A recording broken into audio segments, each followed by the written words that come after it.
Hey everybody, my name is Jay Gordon and welcome to the Azure Cosmos DB Global User Group Meetup for April of 2022.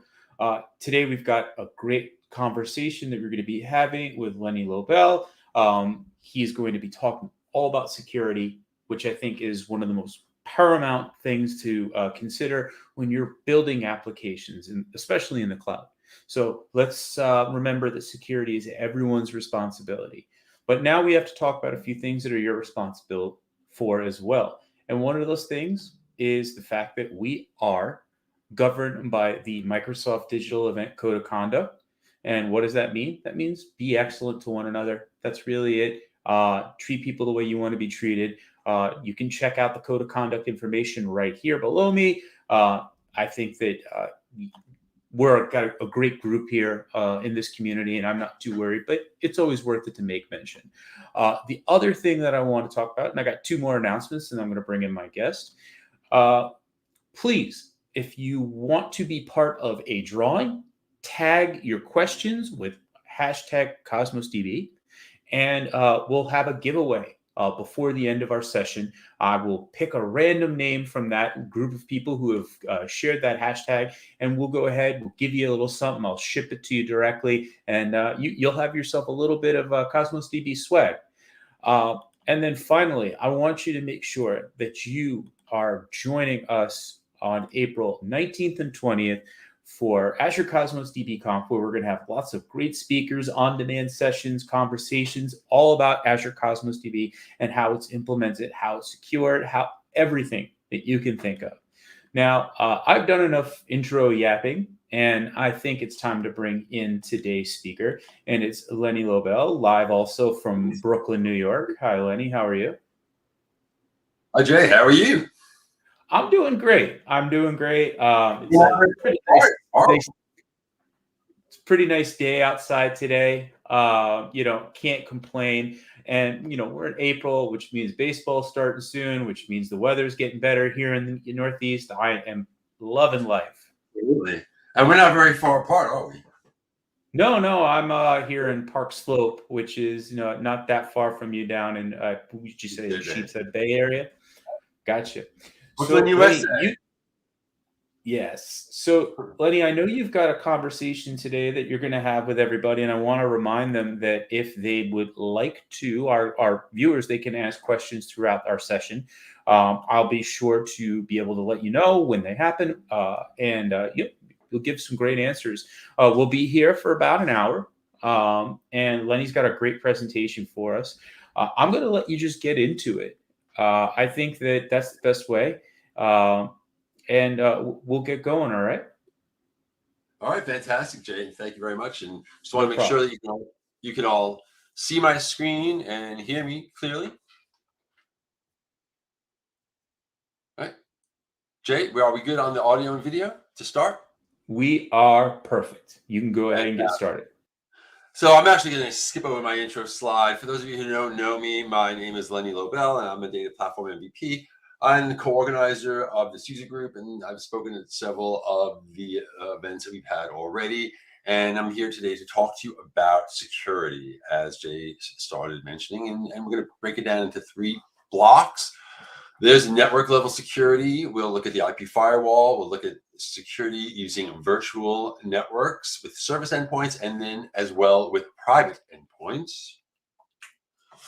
And then we'll talk about authentication and look at alternatives to the master key, which you see all over the place, with which has some limitations that we'll talk about, and see how using resource tokens instead of master keys can give you finer-grained security and authentication, and how probably more significantly so, the way you can now integrate with Azure Active Directory directly.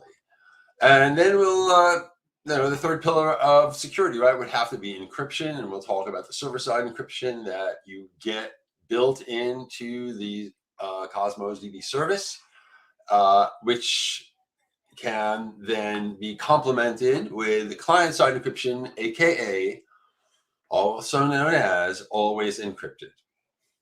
All right, so let's just jump right in with the first set here of concerns, which is network level security.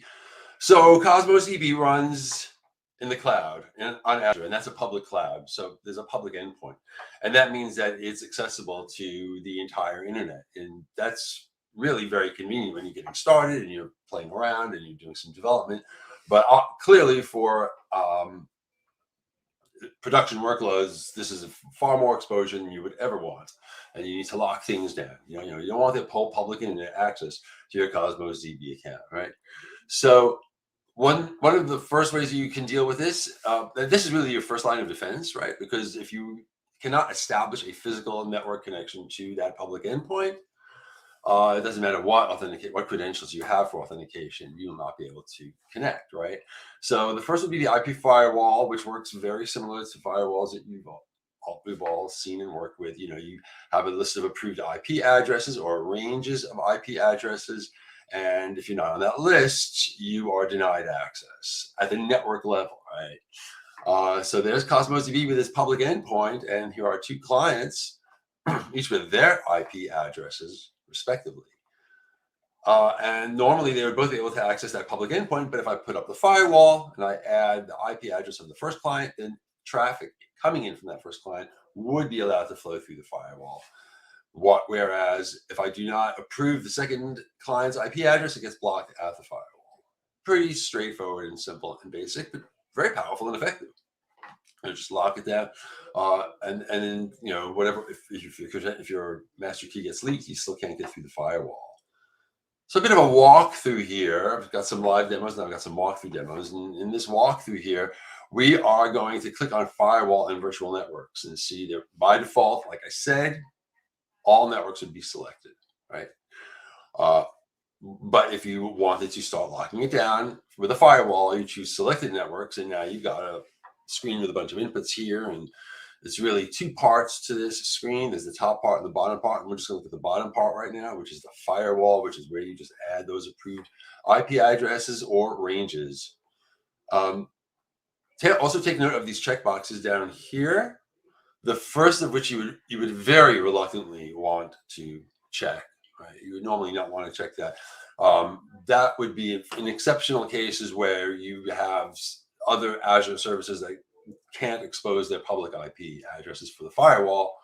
If you check that, it'll allow them, but it allows any other customer on Azure with a VM would also be allowed a connection. So you normally would not want to check that. The second checkbox you normally wouldn't want to keep checked when you log in directly to the portal if you want to continue being able to have access to portal features. This is the portal IP addresses, right? The middleware for things like the Data Explorer. If you want to be able to continue using that, you would leave that checked. But otherwise, you're going to get blocked, right? And there's a convenient link there for you to add your IP address of your local environment, which gets discovered automatically. And in this case, if I click it and you see it gets added, if I hit save, it's done. Although it actually takes, they say up to 15 minutes. It's usually quite a bit less, but it could take several minutes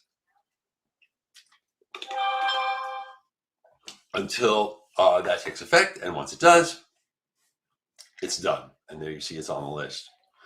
And that's it. It's really very basic and very straightforward, but it's also a little bit of a maintenance burden because now we have to know the IP addresses of all of our approved clients, and we have to maintain that list, right? And instead, we can use a service endpoint through a virtual network. What does that mean? You just, instead of approving individual IP addresses, you approve individual virtual networks. And all of the resources hosted by the approved virtual networks flow through the firewall without you having to concern yourself with their IP addresses, right? So kind of a really much more convenient way in terms of maintenance. Still, however, just like with the IP firewall, the account is going to be accessed via its public IP address, meaning it's still a publicly exposed service. It's just being blocked by an IP firewall or a virtual VNet through a service endpoint, which is essentially a firewall on the VNet as opposed to an IP address. So the way that works is you've got your Cosmos DB account. You've got the same public endpoint. You've got a set of clients, but instead of identifying them individually, you just put them all in one VNet, and you approve that VNet, which opens up a service endpoint to the public endpoint, essentially.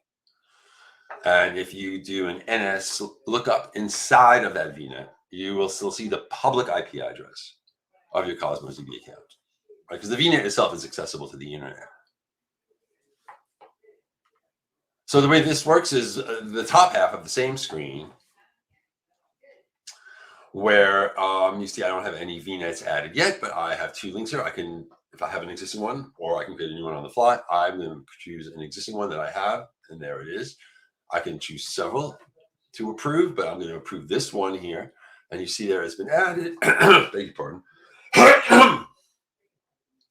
Excuse me. You see there that it's been added, and that you would still be waiting those several minutes for that to essentially propagate, because of the distributed nature of the service. It does take a few minutes for it to propagate, and then you're locked down.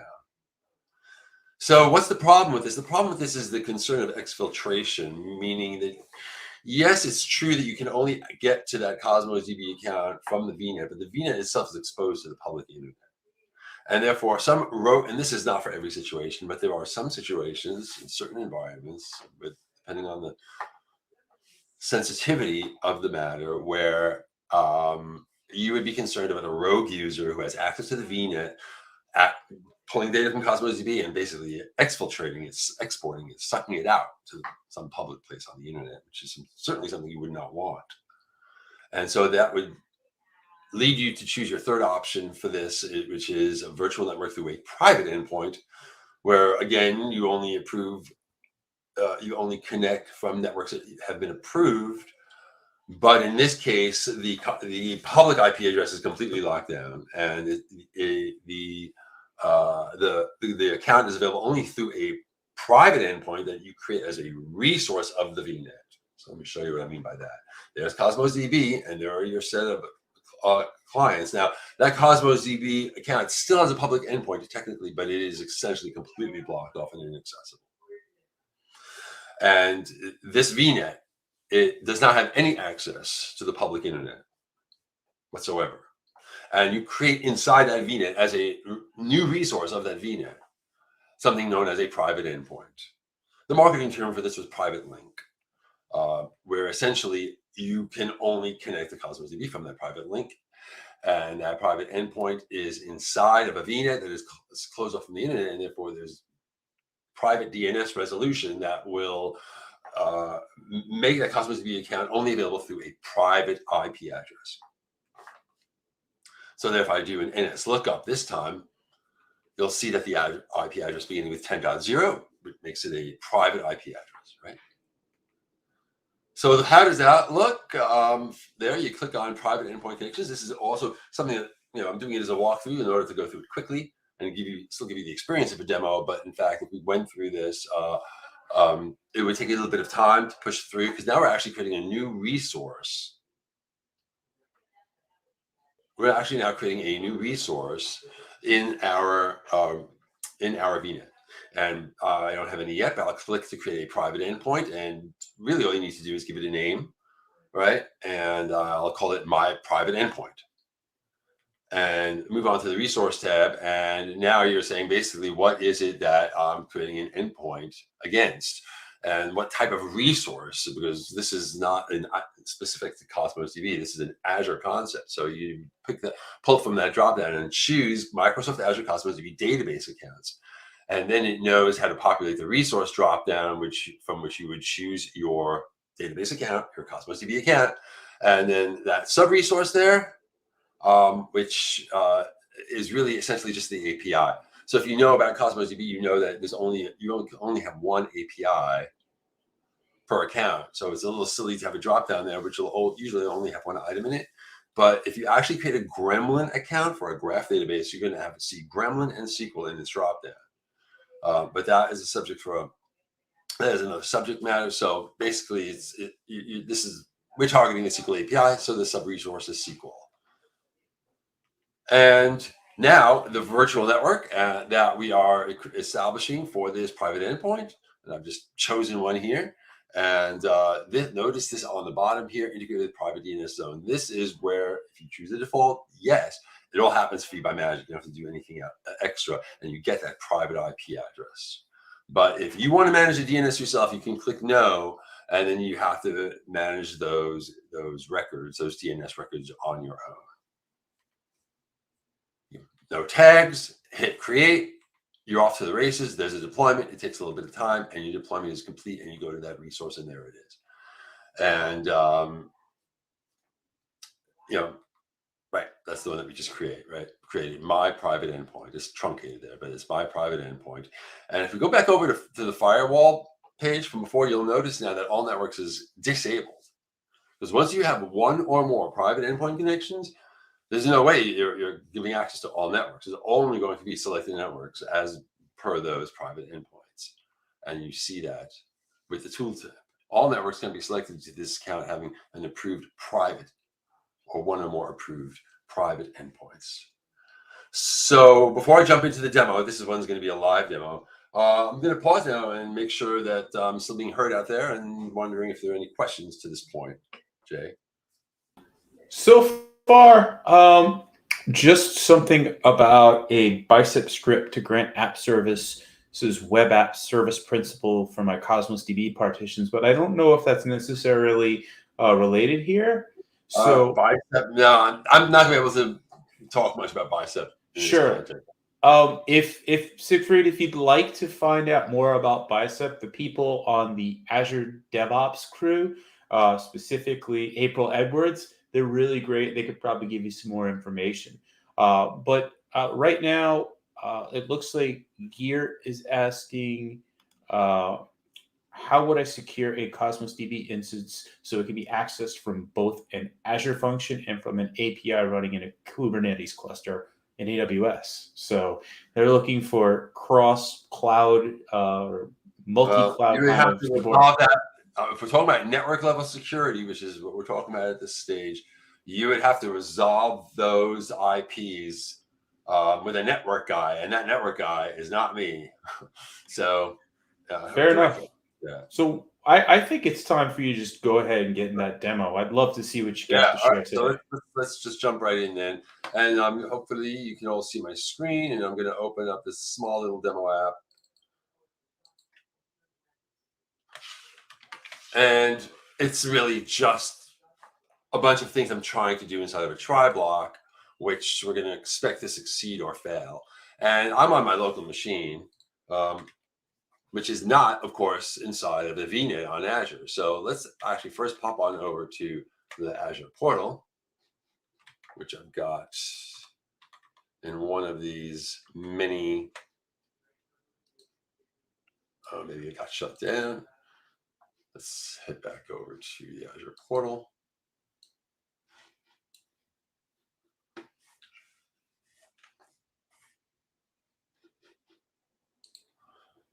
So what I've got here,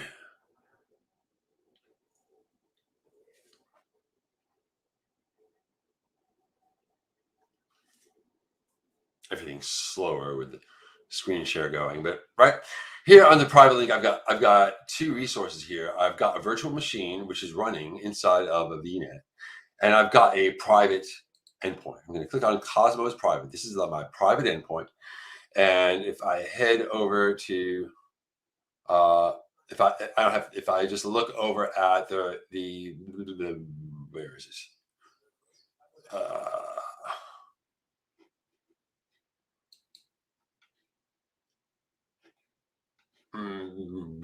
This is the private endpoint, where somewhere here should be, I mean, I can't seem to find it at the very moment, but somewhere here. Oh no, this is my Cosmos DB account. Sorry. This is my Cosmos DB account. Beg your pardon. Right. And if I head on over to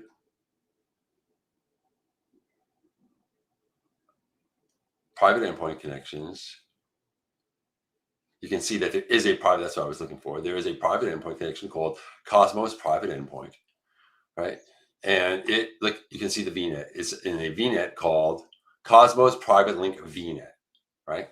So that's it. This Cosmos DB account is locked down to that VNet and is accessible only to that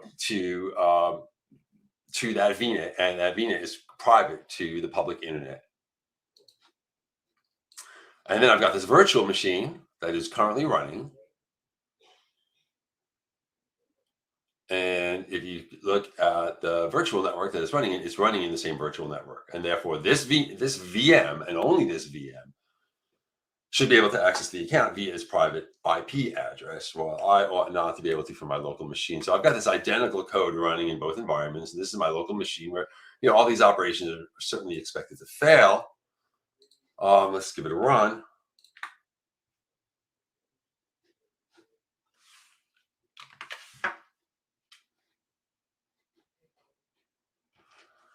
So our standard endpoint and master key and our standard client. And as soon as I try to create the database, it hits my cache block. Now I've got 2 cache blocks here. This one is specific to a Cosmos exception where the status code is forbidden specifically, which means it's at 403 status. And that's the one I hit. So I really couldn't do anything. But if I now head on over to that virtual machine, which is running inside that VNet,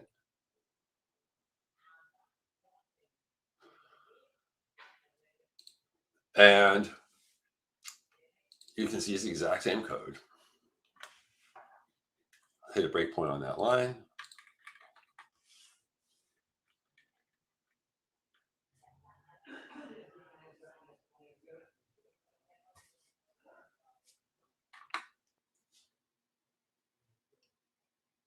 Hit F10. It succeeds. And I can create a container. I'm not going to single step all the way through. I'll just let it go down to here. I can read it back. I can delete the database. Everything completes successfully. And this is really the same code just running inside of a VNet. Now, if I go to a command prompt inside this VNet, I do an ns lookup on, and what was the name of that account? It's Cosmos Private. What's the name of my Cosmos DB account? Look at that address. And there you have it. So that's it. That's it for that demo. We can take a pause now and see if there's any questions, or we can just move on. Move on to authentication. Hey, I just got one comment, and it looks like we might want to just make sure your settings are for your. Actually, you know what? You're fine. Don't worry about it. Somebody says they're having a hard time reading the screen when the portal is up, so just may want to zoom in a little bit more. Sure. But that's really it. So far, so good.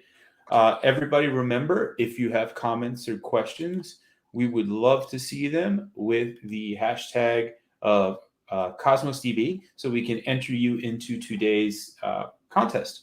And there'll be a giveaway. I will send you some stuff. It'll come right to your home. You won't have to go and pick it up or anything. You can just go and get to your mailbox, and you'll be able to get something cool that's Cosmos DB related. So Lenny, you've got more stuff to show us, and I'm going to go ahead and leave and let you get to it.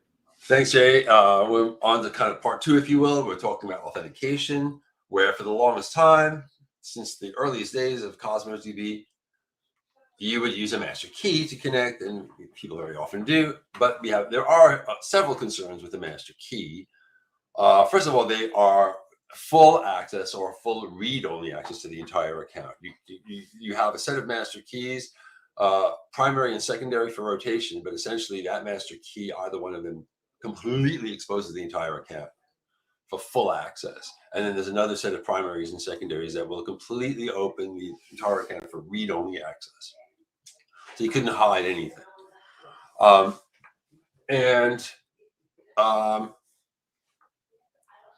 Could you hold on, guys? Hold on a second. Hold on, please. Hey, everybody! Just so you know, we'll be right back. It looks like Lenny I'm back. Okay, great. Okay. So the issue right there is that there's no granularity, right? I mean, you can't lock things down to certain containers, or to certain partitions, or to certain users. And another concern is that if it got leaked, it's much more likely to get leaked rather if you store it in plain text in your app settings JSON file. Although it can be secured in Azure Key Vault and should be secured in Azure Key Vault. But still, there definitely downsides. So what we can do, you can use resource tokens, and these have also been around for a long time. And what they do is they provide much more granular control over specific resources that you can grant access to or deny access to. So it could either be full or read-only access down to a specific container. So not every container. This is done at the database level. So the coarsest granularity is the container, but within that container, you can lock it down to a certain partition within that container, even down to the level of a document or multiple documents at the document level, store procedures, triggers, and user-defined functions. And the way this works is you create users and permissions at the database level, like I said. So the users are created at the database level, one user per user, if you will, and for each user, you will create permissions for that user. And then from that permission, you will obtain a resource token, and that resource token will have a limited lifetime, during which, if used instead of the master key, could and would limit access based on that permission. So here's a little diagram, and I have a demo to come with it. So I've got a client app, and you would still have a middle tier, right, in place, and you would authenticate against that middle tier. Now, exactly how you would authenticate is entirely up to you. It could be something custom that you build. It could be Azure Active Directory. It could be Auth0. It could be Okta. There's a bunch of ways you could do this. But one way or another, you authenticate who is that client. You obtain their identity. And then, based on their identity, you use the master key. The middle tier uses the master key to get the permissions for that user. And then the resource token or resource tokens, based on one or more permissions of the user, can then be passed back to the middle tier. Those resource tokens can then be passed back to the client app. And then that's just on authentication. From that point, the client uses the resource token on each request and gets a response only if that request is allowed by the permission upon which that resource token is based. Otherwise, the request will be denied, right? And what's interesting is that while you would never and couldn't, you would never share the master key with a client app. It's totally, to the end user client app, it's totally safe to share a resource token. These things are limited in lifetime, and you're going to have to renew them, when they expire to keep the client running. But essentially, you could do away with that middle tier altogether, and you could, in fact, build a two-tiered architecture where the client issues a direct request to the Cosmos DB. So there's still a middle tier, but its sole purpose in life is just a broker to obtain resource tokens on behalf of the client, after which, and upon renewal, after which all other requests would go directly from the client. The client would communicate directly to Cosmos DB, like using the JavaScript API, and get responses back that way. It enables that type of architecture as well, which definitely has its advantages in certain scenarios, right? Certain mobile scenarios, right? So let's have a demo of resource tokens.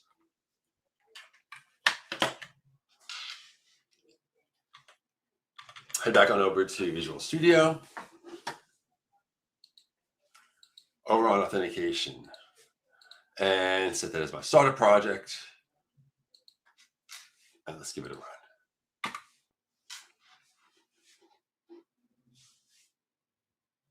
I'm going to run the partition key permissions demo.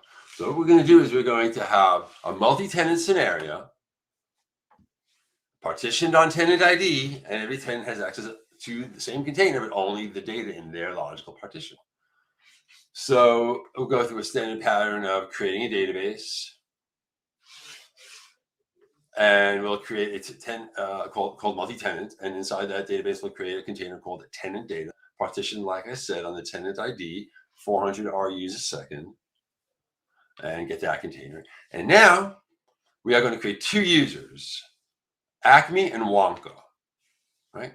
And for the Acme user, we're going to create a new permission property, and this is the name of the property. It's called Acme partition. We can name it anything we want. The point is that we're allowing all access as opposed to read-only access to the container. So at the container level, not at a particular document level, but to this particular logical partition, meaning only documents where the partition key is ACME. Create the properties of that permission, and then we can actually create the permission. And in one line of code, actually get the resource back, from which the token can be obtained. This is the value you have to renew every hour. And we'll do the same for Wonka. We'll get that database. We'll create a permission called Wonka partition that allows all access to the same container, but only data in the Wonka partition, and create that permission. And now I'm going to create two documents, right? An ACME document and a Wonka document, right? And there is the tenant ID for each, which is the partition key. So quite clearly, that would mean that the ACME user ought to be able to insert this document, but not this document, and vice versa for the Wonka user, right? For the Wonka user, this one should fail, and this one should succeed, and that is the point of the demo. So I'll step through this right now. For ACME, I'm going to try to write the ACME document based on a resource token obtained from the ACME permission.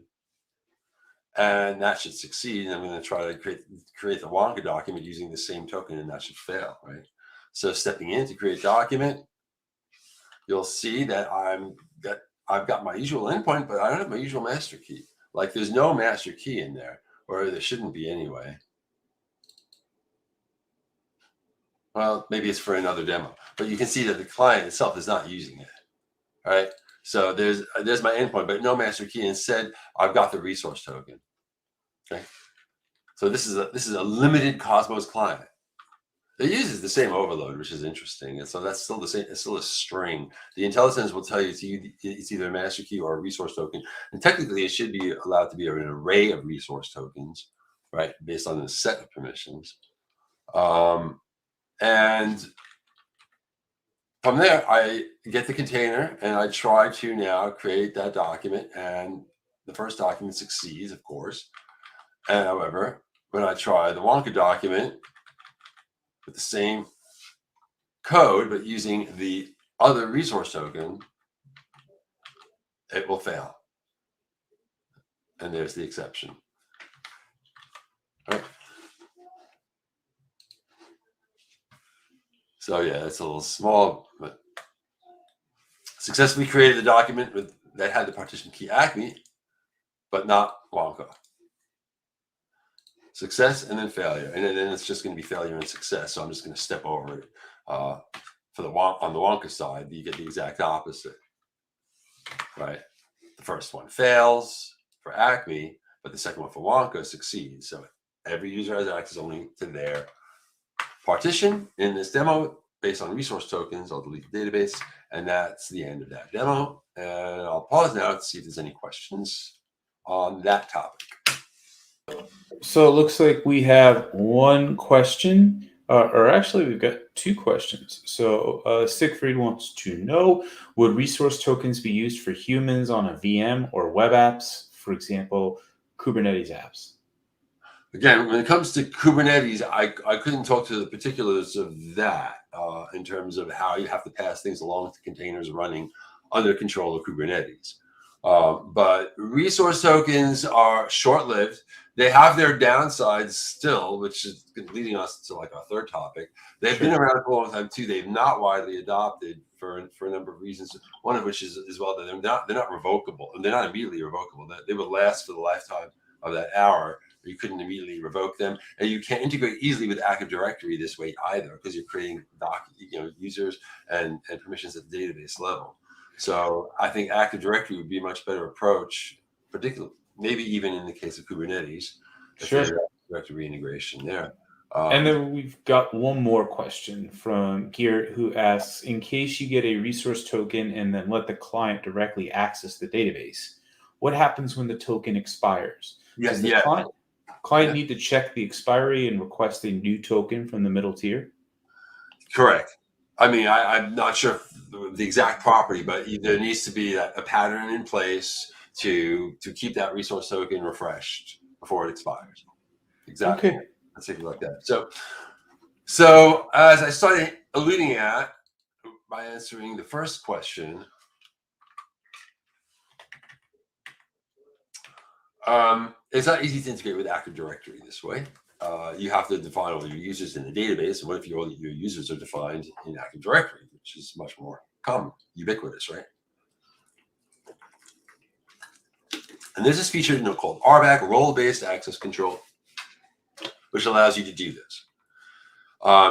You can authenticate requests with an identity that you have in Azure AD. It can also be a managed identity, but we're going to use ordinary identities for the demo, which have a lot of IDs that you have to keep track of course. And you can define very finely grained permissions based on role. And there are no more master keys. There are no more resource tokens. Those are history. And you also get nice auditing. I mean, it's easy to track who's issuing each request, right? Because you're getting that Active Directory identity associated with each request. So this is based on a very simple permission model where there are a set of these defined actions. These are typical database operations: reading an item, writing an item, running a query, and there's more. But those are the fundamentals, like the types of things that you may or may not be allowed to do. And then you define these roles which list one or more of these actions. And then you assign those roles to your identities in Azure AD. And the slides make it sound simple, but in fact, it's a bit involved. So we're going to go through a bunch of steps here with a walkthrough where I'm going to head over to Active Directory. And like I said, there's a bunch of IDs that you need to capture. And the first is, they call it the tenant ID, not to be confused with the tenant ID in our last demo. This is the Azure Directory ID. This is the directory ID, which all clients are going to need, all applications are going to need, because this is where all the users are defined in this directory. And then you can see under app registrations, I've got 2 defined app registrations. These are applications that are designed to do specific things. So I've got an IoT scenario where I've got one application that's responsible for ingesting IoT telemetry data at a rapid rate. But that application doesn't need to read any data. It doesn't need to update any data. It doesn't need to query any data. It really only needs to be able to do is point inserts. And that's ingesting data, right? And it should have only permissions to do that and nothing else. And then we've got another application that is going to obviously query this data. It shouldn't have permission to do any inserts, but it should be able to do point reads, and it should certainly be able to run SQL queries. So these are 2 very distinctly defined roles for 2 very distinctly defined applications, and each application has its own client ID. And I'm asking you again, please. Sorry about that. Apologies, guys. When you do it live, everybody. These things happen. Yeah. Thanks, Letty. Yeah, it's all good. And so we track those IDs, and each one of these applications has a certificate that we create. This is like a password, if you will, and we capture its value. It's one for the ingest application, one for the read-only application, and then we need actually one more ID each. This is not very intuitive. You have to head over to enterprise applications to get the principal ID, which it's called the principal ID, but here it's called the object ID, which you get by going through the enterprise applications. Each app registration is mapped to an enterprise application whose object ID is the principal ID that you need to assign these roles. And all of the other IDs that we captured until this point are used by the applications themselves when they run. But these IDs, these are principal IDs that you just need at the one point in time when you're defining the assignments in order to identify these applications. Now, why don't you identify them by their ordinary client ID? Why do you have to come here to get the object ID, which is the principal ID? I couldn't tell you. But at this point, you've captured all these IDs, right? There's the directory ID at the top, the 2 applications, each one of which has a client ID and a client secret. Well, I guess I can see why the principal ID would be different than the client ID, because that's only used in the role assignment, right?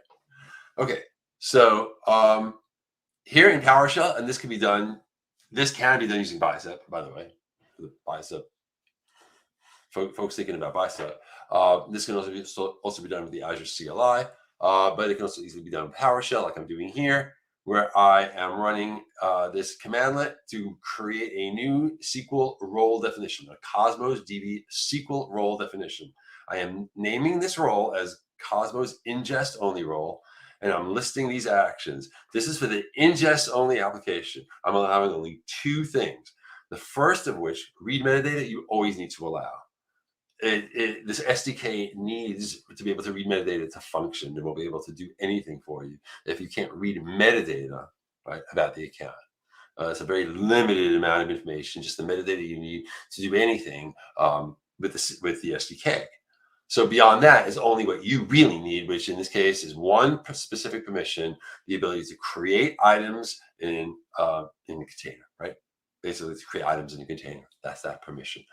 Now, that alone would mean any database and any container in any database. But if we have an assignable scope attached as well, we can limit that. DBS just means databases. That's hard coded. And what follows is the name of my database, IoT demo. So any identity in Azure AD that I assign this role to will not be able to access any database other than this one database in the entire account. That's significant because people like sometimes a lot of databases in one account, and here we're locking it down to one specific database.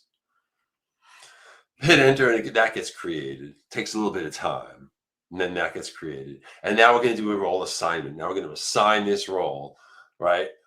And what's interesting is that you see right above the rectangle, it says role definition name. I'm referencing the role that I just created, right? But which means it's scoped to the IoT demo database.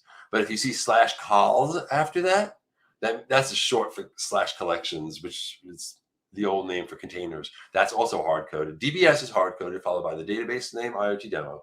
Calls is hard coded, meaning containers, followed by IoT, which is the name of a container in the database. So you can narrow the scope. Obviously, you can't broaden it, but you can narrow it at the assignment level. And there's that principal ID that's tying it to that application, that identity in Azure Active Directory. And you hit enter, and then that's done. And then you go through the same thing, the same two steps, create the role, and then assign it for a new role called read-only role, which this time, again, read metadata would always be there. But beyond that, this application cannot write any data. It can't insert any data like the ingest application can, but it can do a direct read. See item /read out of a container. It can execute a query, like run a SQL query, that is. And if I wanted to, I could consume the change feed as well. Why not? Because this is a read-only application. These are actions. These are actions that we're defining for this role. And likewise, are scoping into the IoT demo database, and likewise creating an assignment scoped even more narrowly to the IoT container within that database against the other principal ID, the principal ID for the read-only application, the app registration that we have in Azure Active Directory. And that's all the setup for the actual demo that we're going to run live. Shut that guy down. Get this guy up. Lenny, we have one question, if you don't mind. Which security model is preferred?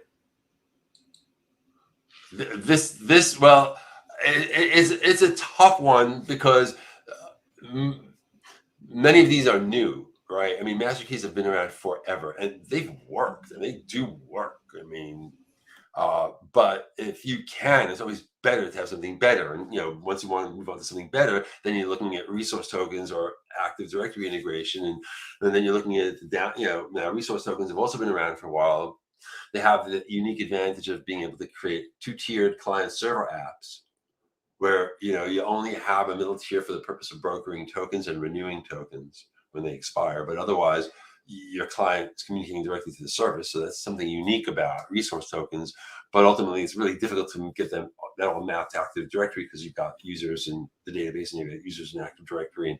And if you have identities in Active Directory, then this is this is the latest and greatest. I mean, this is hot off the press. This is one of the newest features that have been added. So if you have identities in Active Directory, this would be the best security model. Sure. And I think that this question, if you use AAD, RBAC, and disable keys, can we have keys not appear in the portal? I'm not really sure that that's the case, Ben.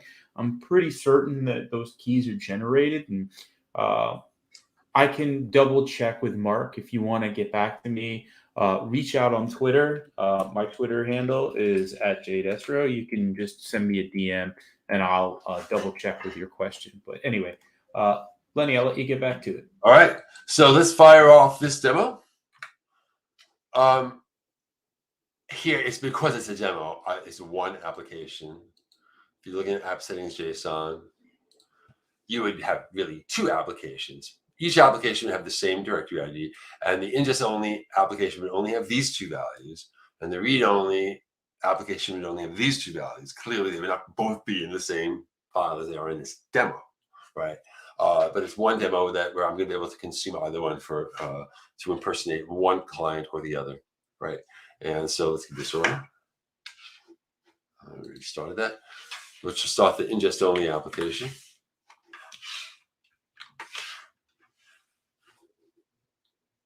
So we get our usual endpoint, but there is no master key, right? I mean, there's no master key in here. Here, there's no master key at all, right? The client needs these three things in lieu of the master key. So I get my endpoint. I get those three values out of the config for the directory ID, plus the client ID and secret for the ingest-only application.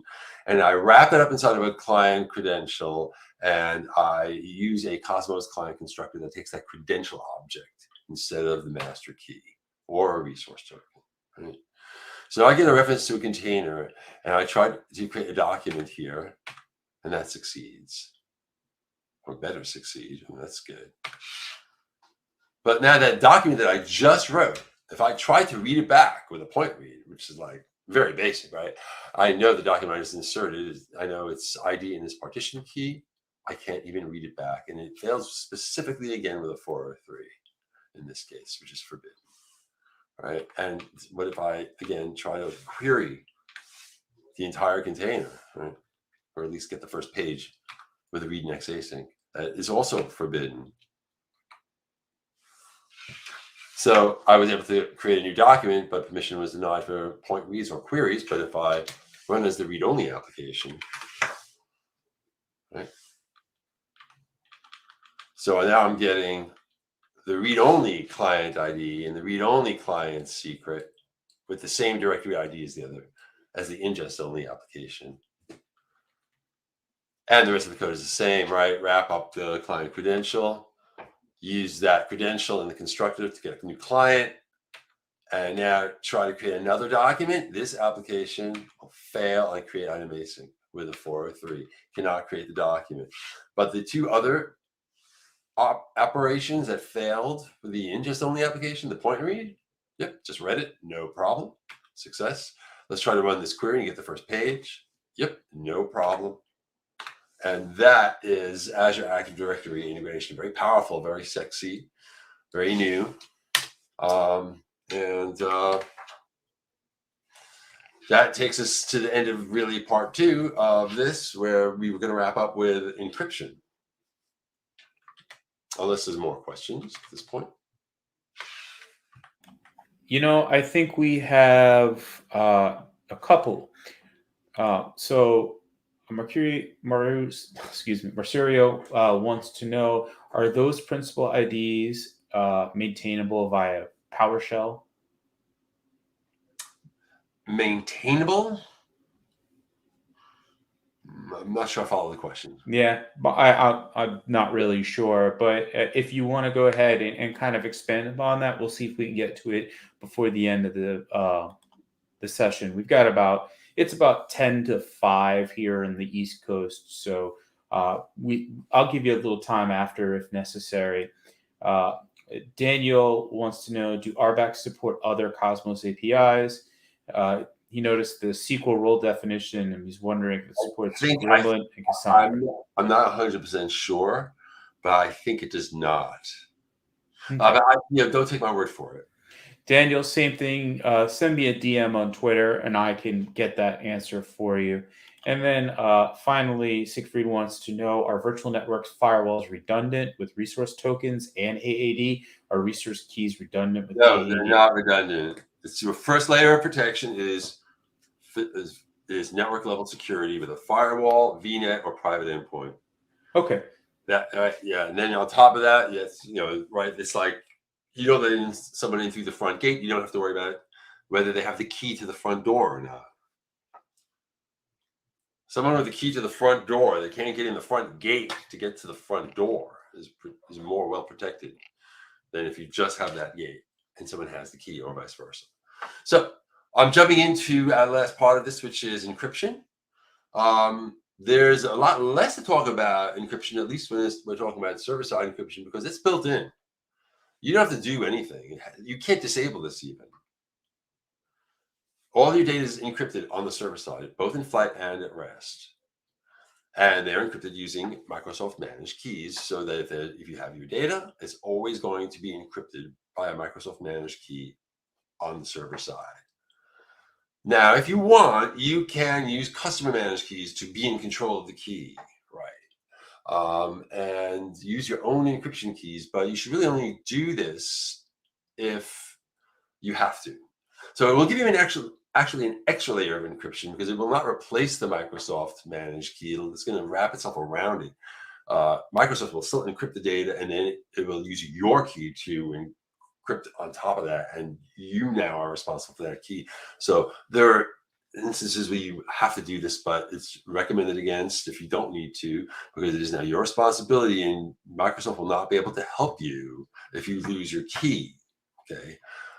So like I said, it's essentially double encryption, because Microsoft will still encrypt the data, and then it will use your key that you've got in Key Vault, which is very easy to set up right here when I'm creating a new Cosmos DB account. The default is a service managed key, which means Microsoft managed key, but I can use my own if I enter a URI to a location in a Key Vault, like so. And now it's using that encryption key, and it's really as simple as that. Where it gets much juicier and newer is with client-side encryption. So a quick review of server-side encryption. We've got an application, it generates data. That data is not encrypted on the client side, right? It goes across SSL to the server, which is essentially encryption right there in flight over to the server, and gets that extra layer of encryption from a service managed key, or possibly on top of that, a customer managed key that we were just describing. Internally, it's encrypted as well in flight as it goes into and out of Cosmos DB backup. And of course, on the client side, it's decrypted. And really, the client never gets to see the encrypted version of the data on the server side. So what's client-side encryption? Well, I've got an application, and we're going to leverage the SDK. And the SDK is going to use another sort of customer managed key, but this is used on the server side. On the client side only, right? To encrypt data, not all of your data, but only sensitive properties. So imagine you've got a JSON document with a credit card number and a password field. You want those always encrypted, meaning never decrypted anywhere other than on the client application, on the authorized client applications, and no other client applications, and certainly never on the server side. So Microsoft itself should not be able to decrypt these properties no matter what. And then it traverses the network as usual, and it gets that extra layer of encryption on the server side as usual. But even if you peel those layers away, you cannot get at that credit card number and password. And then it makes its way into and out of Cosmos DB, just like so. And again, only an authorized application leveraging the SDK will be able to decrypt the data coming back. So here's an example of a document where I've got two sensitive properties, let's say the salary and the social security number. And I want those to be always encrypted as I just defined it to be. So what I'll do is I'm going to create an Azure Key Vault to store a key, a customer managed key for the salary property. And I'm going to create another key vault for the social. Now, one key vault can hold multiple keys, but you define access policies on that key vault at the key vault level, right? Not at the key level. So since we want two separate access policies in this scenario, which you'll see in a moment, for these two properties, I have to create two separate key vaults. So if this is an ordinary user application, we'll never be able to see or use the salary or social. But if I have an HR staff application, I will add that application, the app registration for that application, to the Azure Key Vault, hosting the salary customer managed key, but not to the other key vault. So it should only be able to access the salary. But I will also have a service application, which will be added to the access policies of both key vaults, because it is the more higher privileged application than the ordinary staff application. And it can even access the social security number, which the staff application cannot. Staff application can only access the salary, and other applications can access neither. Let's see a demo of that, and that will be a wrap for tonight. Whoops. So,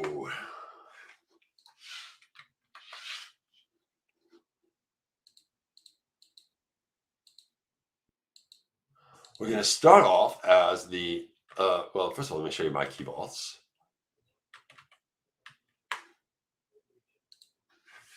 I've got two of them for salary and social, and they're in place for this demo.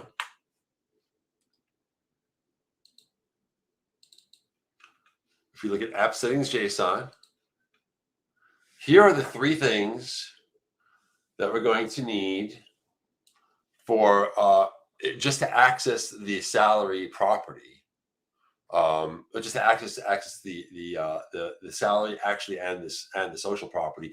But we also, because this application is also going to create the container, it also needs the ID of the salary and social CMKs, because it's defining, it is going to be creating the container with an encryption policy. This is something that, at least at this stage, is immutable. When you create a container, you define an encryption policy.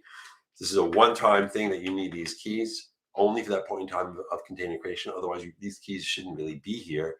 These are the keys that you need, for the running application. Where this client ID has been added to the access policies of both key vaults. And because we're also creating the container in this demo, we also need the IDs to the key vaults for those two CMKs. So let's give this a run as the service.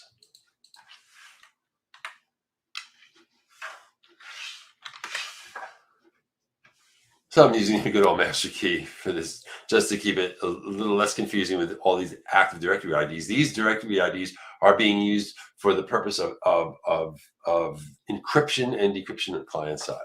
Okay, so I'm getting the directory ID, which is going to be the same for the HR service and HR staff.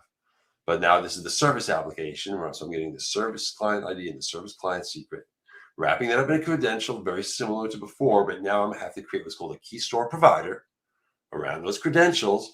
And now I'm creating a Cosmos client, again, using the master key. It could be Active Directory, but I'm trying to keep it simpler. The only Active Directory related code here has to do with this always encrypted client-side encryption, where by saying with encryption, key store provider, the Cosmos client now has access to those keys. So when we can create the database like normal, but before we can create the container, we have to do a little bit of extra code to get the ID of that CMK for the salary, which is the key vault ID.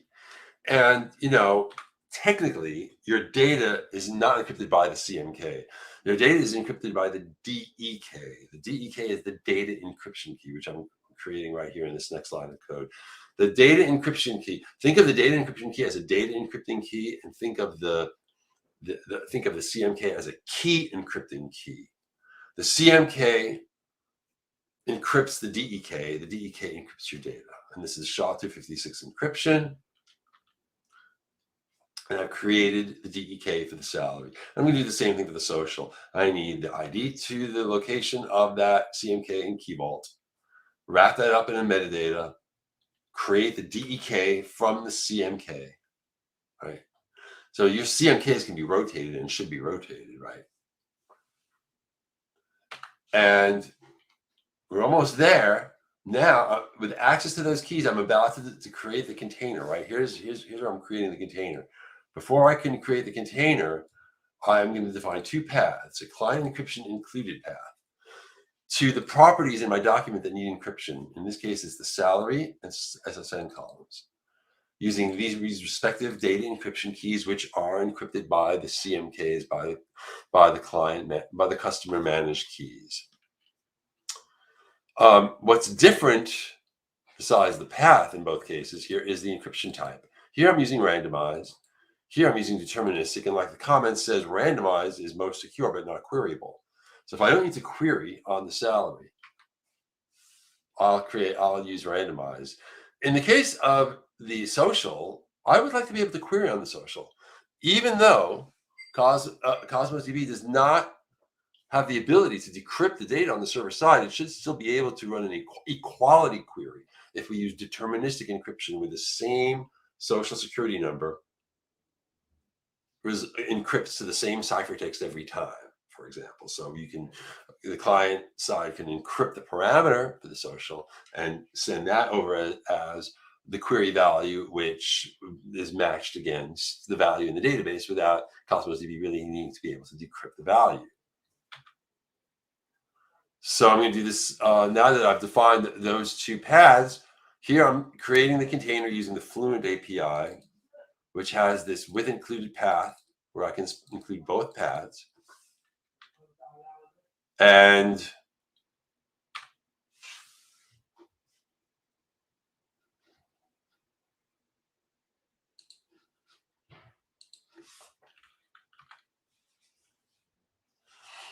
now I'm going to go ahead and add 2 employees. And if you look at these documents, there's my salary property. Notice it's a complex type. There's the social. It happens to be a string. And I create the item, and I create the second item. And I've created 2 employees. Now let's head over to the Azure portal and have a look at that container.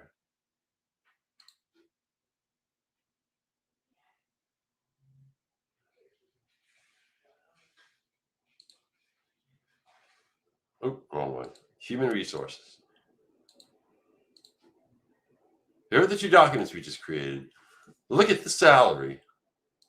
Encrypted. Encrypted. Look at the social. Encrypted.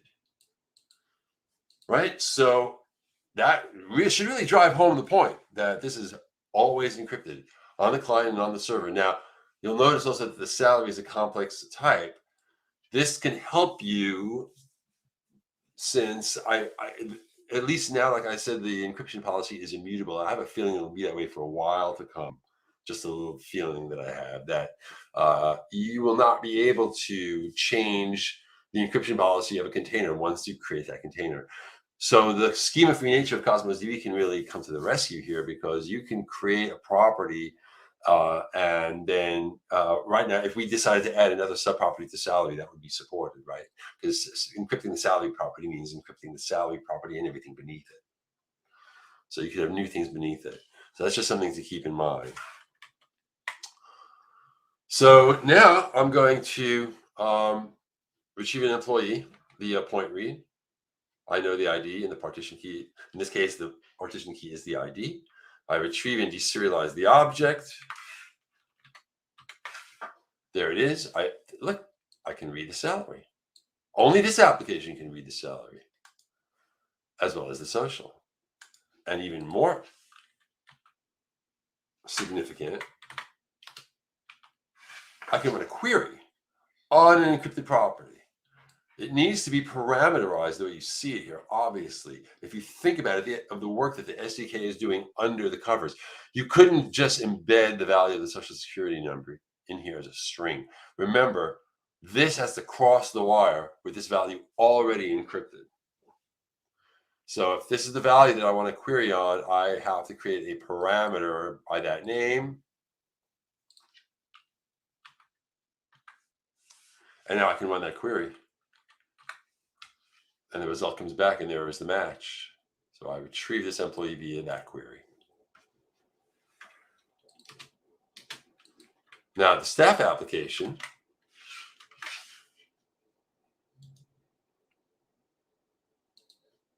the container is already created, right? So you don't need those IDs to key vault. You just need the client ID for this app registration, and all the key vaults for which you've added this client ID as to the access policy for that key vault. They'll have access to the CMKs, and in this case, that's only for this, the CMK holding the salary CMK, not the other key vault holding the social security number CMK. So we should have no access to the social security number when we run this code.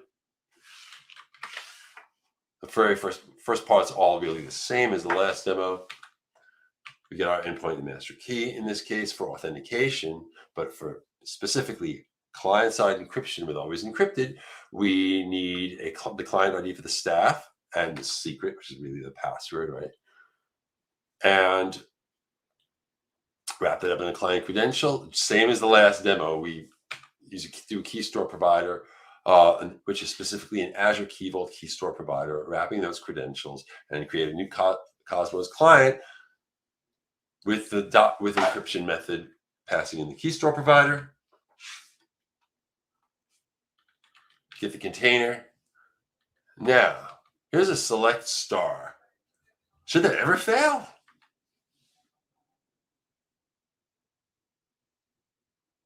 And it fails. And the message even shows you the point of failure. I couldn't get that salary. Now, if I had not created it with encryption, I would have not gotten an exception here, but the value that I would have gotten back would have looked like this, right? Either way, you don't have access to the data. So if, on the other hand, I run a query that explicitly lists out properties instead of saying select star, and does not reference the social property, but notice it does reference the salary property, that succeeds. I'm only going to get one result, but I'll hit F5, and there it is. Oh no, actually I'm getting them both, right? It's a select star, and I can see the salaries of both. I mean, there's no where clause, rather. It's not a select star. It's a select all the columns except the ones I don't have access to, with no where clause, so I get back all the documents and I see all the salaries, but I can't get those socials. And that's a wrap for always encrypted client-side encryption. Very powerful stuff. Borrowed, if you will, from SQL Server, our friend SQL Server. This feature's been around for a bunch of years, and now we have it here in Cosmos DB. What's significant is that this feature known as secure enclaves is not supported, or at least not supported yet, which is supported in SQL Server, which is the ability to do what's seemingly impossible on the server. Besides equality, also range queries, greater than, less than, sorting, ordering, pattern matching using regular expressions, things that you would say, how is it possible to do that server side when the server can't decrypt these values? Plus, not to mention that randomized encryption is less secure, and you ideally would be able to like to use randomized encryption, and you're forced to use deterministic encryption. So if you have a small, low cardinality, especially with Booleans, you're only going to have two distinct encrypted values. If you do it against a Boolean, right? That is something to bear in mind, that there are those limitations. But meanwhile, if you need to encrypt these sensitive properties, you have the ability to do so. And with that, I'm going to call it a wrap. Happy to stick around if there's any extra questions. Yeah, if anybody has any additional questions, the best way, how can people find you online if necessary? Well, there's my email, there's my blog, and you can follow me on Twitter, and I'm also on LinkedIn. Wonderful. It's not hard to reach me. Great. Thank you. And I'm going to go ahead and we're going to go through their giveaway right now and let the winner know. So let's take a look. Who's our winner?